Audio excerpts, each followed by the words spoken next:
Kalaban pala yun? Bago nga yan ay bumaba ako dito sa heat na malamig. Tapos yung unang sigbin dito nag-aaya ng wantapan kaya pinagwawantap ko siya.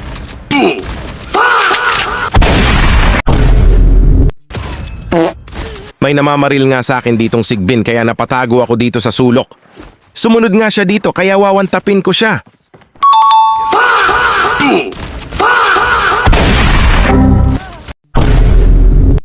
Aray mo, Sigbin.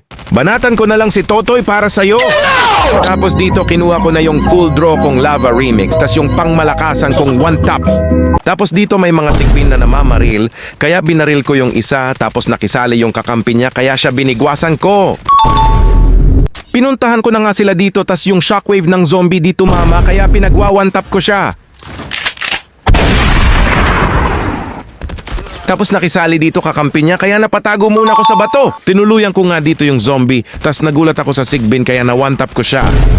Pinauwi na kita Totoy, di ba? Tapos dito nakita ko si King Kong kaya ginawa ko agad siyang loot box. Tapos re-rest back pa dito yung kakampi niyang Sigbin. Tikman mo to, Lenny. Tapos dito may mga Sigbin na tumatambay. Kaya winantap ko yung nakatotoy skin. Hinabol nga ako dito ni Lenny, di niya alam babawian ko siya. Tapos nakialam yung kakampi niya, kaya napamedic ako. Huwag ka na tumayo, Lenny. Tapos sinunod ko na rin yung kakampi ni Lenny. Kahit magtago ka dyan, sigbin kita pa rin kita. Dito nga ay 2 versus 1 na lang kaya ang tapang ng sigbin dito. Munti ka nang mawantap sigbin ka.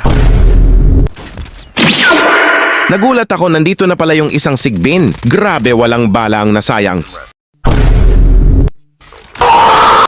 Ano Sigbin, lumabas ka na dyan? Wala ka nang no choice. O eto, tikman mo. Sanang tama.